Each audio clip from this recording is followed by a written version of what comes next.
Buenas tardes. Vamos a la clase de hoy trata fundamentalmente de la solución secuencial de problemas de optimización. Vamos a ver que eso es bastante utilizado, que es algo de lo que debemos aprender a tener conciencia de lo que puede pasar, de cómo se puede manejar con los problemas y el impacto que tienen.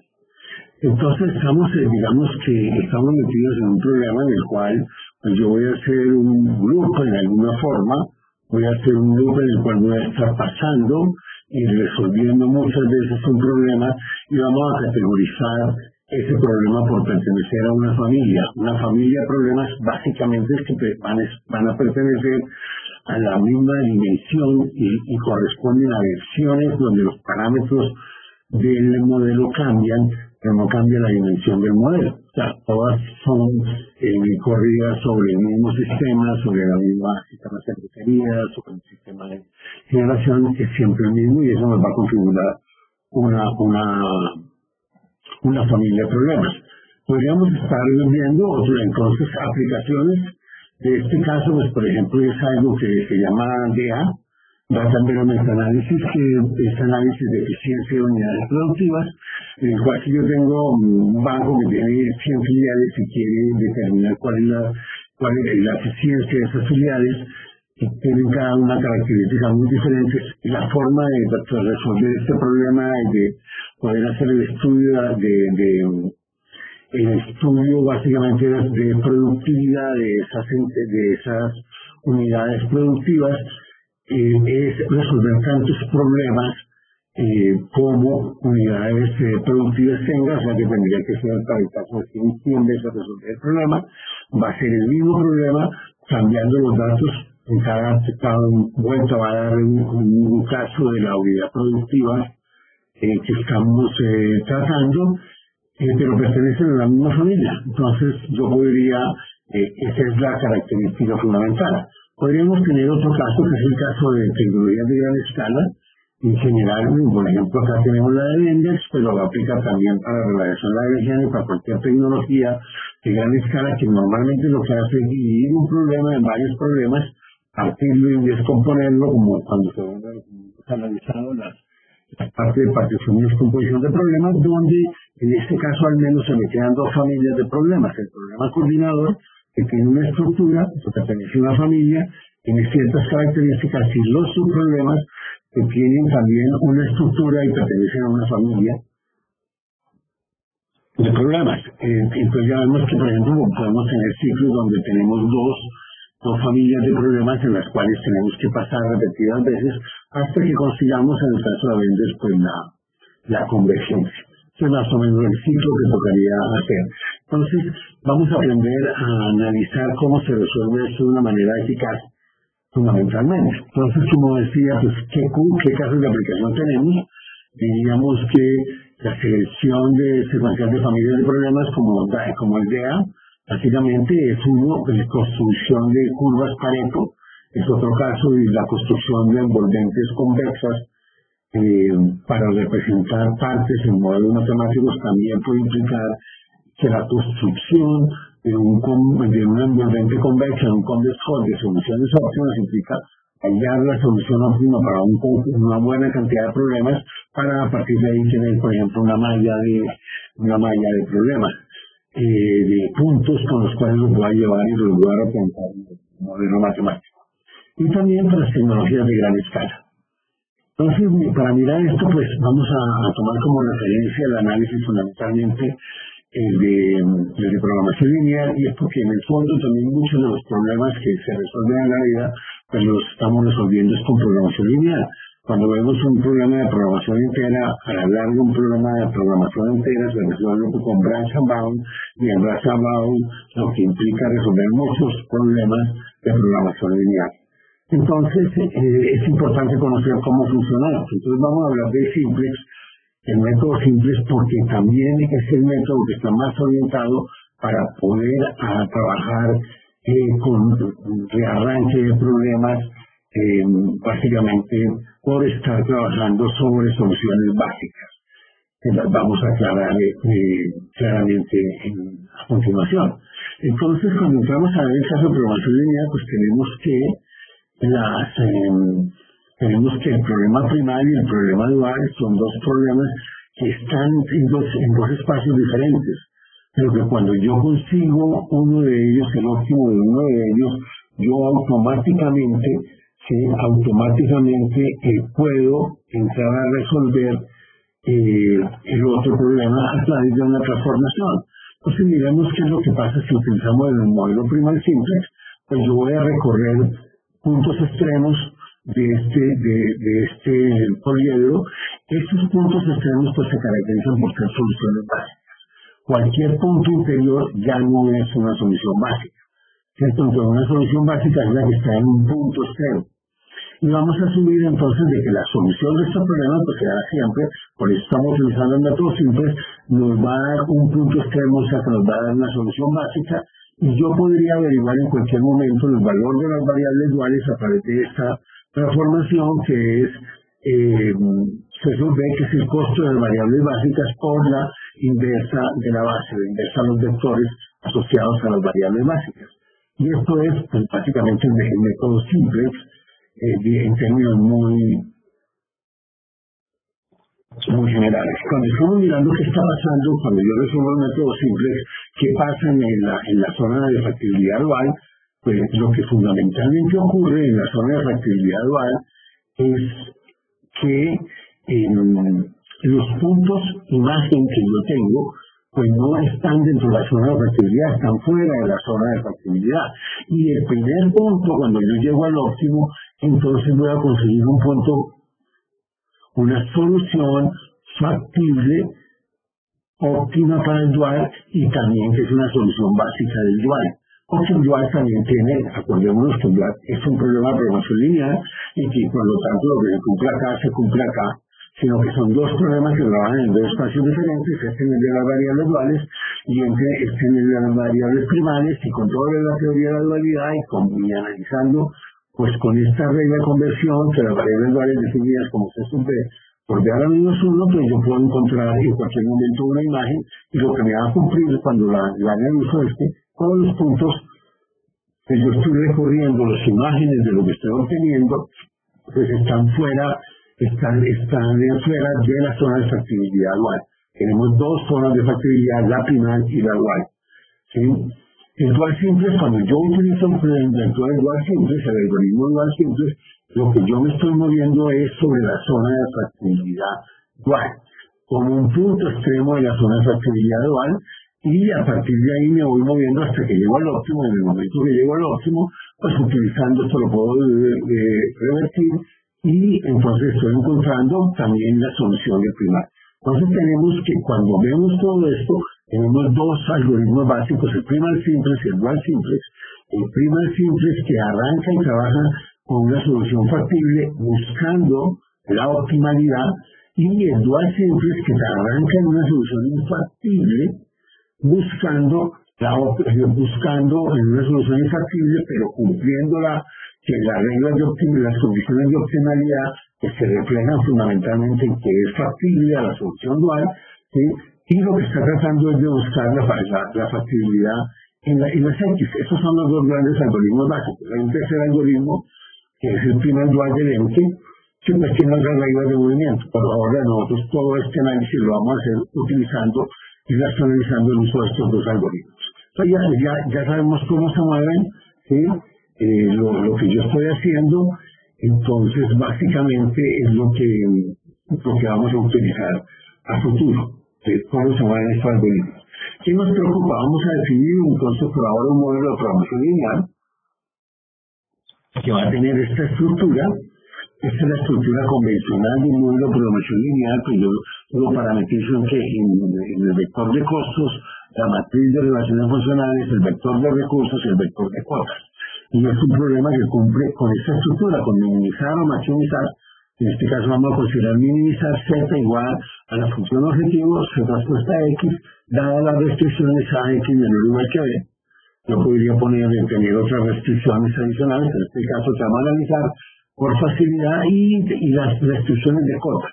Es importante tener en cuenta que cuando yo tengo restricciones de cota, lo más eficaz para resolver el problema es que esto se maneje de manera independiente a las relaciones funcionales. O sea, yo podría convertir todo esto en relaciones funcionales en el tiempo que no hace identidad, pero eso no es conveniente para el algoritmo. Sin embargo, los algoritmos eficaces, los algoritmos ya hechos sobre los cuales se desarrolla, tienen una primera parte de trabajo en el cual ellos cuadran todo lo que tengan que acomodar para poder trabajar bien. Entonces, si yo llegara a pasar esto hacia este lado, él lo va a descubrir y me lo va a reorganizar de la mejor manera posible.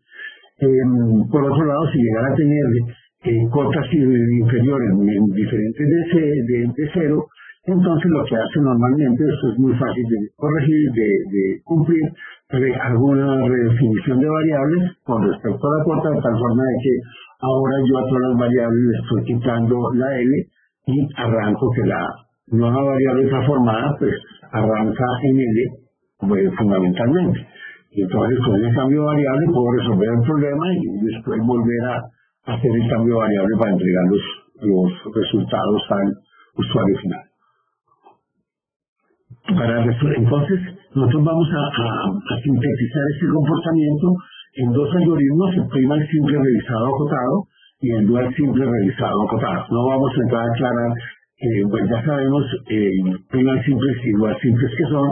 El acotado tiene que maneja directamente esto como restricciones de cota, y el revisado tiene que ver con un proceso de cálculo que lo hace diferente, digamos, de la función de la versión más simple del simplex, la versión estándar. Sin embargo, en un algoritmo simple hay muchísimos más parámetros y hacer un buen algoritmo simple implica bastante trabajo, mucho más allá de lo que se ve en un curso normal de optimización básico. Sí, hay bastante por conocer para poder montar un algoritmo eficaz. Entonces, ¿qué nos interesa de los problemas? Nos interesan las soluciones secuenciales de problemas que pertenezcan a una misma familia. Para pertenecer a una misma familia, pues una condición va a ser que tenga la misma matriz A. Una condición no necesaria, pero que es suficiente, es que mire, si en la solución I va a ser el índice del orden del problema I, y I más 1 del problema I más 1, el siguiente. Entonces, si todos tienen la misma matriz, pertenecen al mismo espacio de dimensión. Yo podría tener que pertenecen realmente a la familia, lo que yo la estaría definiendo es por la dimensión, lo que representa. Una familia puede representar una cervecería, y entonces pues, todos los problemas que se generan para esa cervecería pertenecen a la misma familia. Yo le puedo cambiar los parámetros, la demanda, la productividad y todo eso, y sigue siendo de la misma familia. Pero lo que más nos va a interesar va a ser el caso cuando la matriz A es constante.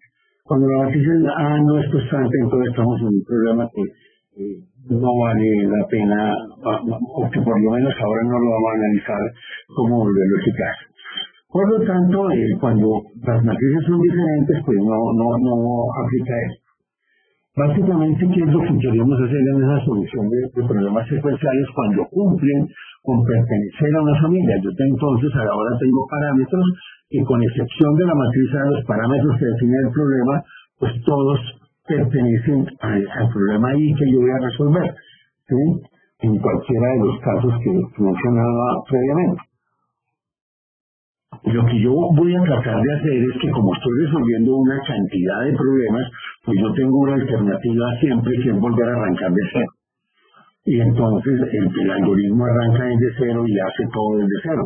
Pero yo podría reoptimizar partiendo de una solución inicial que yo conozca. Esto lo puedo aplicar y eso va a ser útil para muchas cosas y se ve también en algunas aplicaciones, cuando vemos, por ejemplo, los benchmarks, de utilizar vendors y arrancar con una previa solución y arrancar sin la solución previa, si no es de cero, pues da ventajas en la gran mayoría de veces que se utiliza. No siempre, no tiene por qué ser así, pero en la margen general se va a dar así. ¿Qué es lo que ocurre entre dos problemas? Pues entre los dos problemas, alguno de estos vectores tiene que haber cambiado. Y cuando cambian, entonces tenemos que mirar cómo cambian dos elementos fundamentales de todo lo que son nuestros algoritmos: la factibilidad y la optimalidad. Ya sabemos que la factibilidad se cumple cuando se cumple la zona de factibilidad primaria, y la optimalidad se cumple cuando se resuelve el problema dual, que implica cumplir con las restricciones del problema dual. Cuando yo tengo una solución de variables duales que satisface la zona de factibilidad dual, digo que satisface las condiciones de optimalidad. Entonces, ¿qué es lo que estamos tratando de hacer? Hacer un procedimiento, entre comillas, óptimo, que recobre la optimalidad lo más rápidamente posible, comparado con volver a arrancar el problema desde cero, cuando yo hago el paso de I a I más 1. Eso es básicamente lo que nosotros vamos a hacer.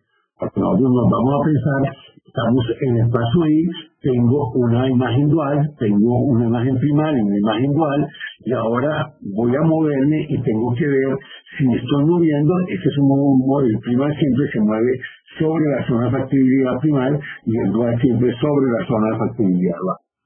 Y entonces, pues este problema podemos tener varios casos. Vamos a analizar los más sencillos, porque pues ya en la realidad podríamos tener otros casos que le ponen a la persona a pensar y a construir formas de resolver de manera eficaz los problemas. Vamos a justificar ese trabajo después en la ganancia en tiempo y la diferencia entre hacer ese estudio y utilizar tecnologías o herramientas que están considerando estos aspectos. Entonces vamos a hablar de cuando estoy trabajando primas factibles, cuando yo cambio los costos, y vamos a considerar dos tipos de casos: cuando los costos pues, simplemente cambian aleatoriamente, entonces no conozco cómo están relacionados, y la otra es cuando tengo un ordenamiento de los costos de tal forma que yo pueda garantizar que los costos en el problema I más 1 son mayores que en el I, o lo contrario, ¿sí? Dependiendo del problema, o lo contrario. Entonces, que yo los puedo ordenar y puedo garantizar este ordenamiento. ¿Eso cuándo lo puedo hacer? Cuando estoy, por ejemplo, generando convex hull, ¿sí? Vamos a ver que una de las formas de resolverlo es, uno le toca decidir cómo lo resuelve, y hay formas de resolverlo más eficazmente, porque yo me estoy moviendo, digamos, en una dimensión. O sea, cuando yo sigo, por ejemplo, también con esto, otro ejemplo similar es el de una curva Pareto. Si yo estoy haciendo una curva Pareto entre costo y atención al cliente, y tengo los dos indicadores, pues lo normal que uno va a hacer para construir esa curva Pareto va a ser resolver el problema. Tengo dos criterios: resolver el problema optimizando el criterio 1, después resolver el problema optimizando el criterio 2. Eso me da un rango de variación de los dos criterios, y ahora yo comienzo a moverme sistemáticamente en uno de los dos criterios, ¿sí? Entonces, si es el presupuesto, entonces yo pongo presupuesto de 1.000 más, pues después resuelvo presupuesto 1.200, 1.400, hasta que llegue hasta 5.000, que fuera el caso máximo. Entonces ese es un caso en el que aplica que yo puedo ordenar los parámetros. El caso dual factible es cuando las alteraciones en el vector de recursos, los cambios en el vector de recursos, y vamos a analizar los mismos dos casos: cuando es aleatorio, cuando yo no conozco estas relaciones, y cuando las puedo conocer, y ya estamos tomando acá de mayor igual, básicamente. Y hay un que vamos a llamar primal dual infactible, es cuando se mueve todo. Cuando se mueve todo, pues, realmente ahora usted ya no tiene nada. Eso es lo que vamos a encontrar cuando se mueve todo. Y entonces, pues toca, aquí casi que, pues toca, hay varias alternativas a seguir. Y también yo podría presentarse el caso en el cual yo puedo ordenar como si fuera matricialmente, y ya no tener el problema en la fila I y en la columna J, y irme moviendo y tener realmente una matriz de problemas, no una secuencia, sino un conjunto de problemas que dan una malla en dos dimensiones o múltiples dimensiones, y también cómo los voy a resolver. Y vamos a ver que esas son lo que yo haga, pues me va a significar tiempo. Entonces, vamos a analizar el primer caso, cuando el vector de costos cambia. Cuando ese vector de costos que cambia de I a I más 1, pues tenemos los dos casos. El caso cuando no tengo control y el caso cuando yo conozco que están ordenados de alguna forma. Realmente el ordenamiento que debo tener acá es el contrario. ¿Verdad? Y es cuando garantizo que la función I más 1, C de I más 1 crece. Vamos a ver si está bien. Sí. Tengo que revisar bien. Bueno, entonces, entremos a mirar el caso básicamente de cuando C sub I y C sub I más 1 son diferentes. Cuando C sub I y C sub I más 1 son diferentes, son totalmente diferentes.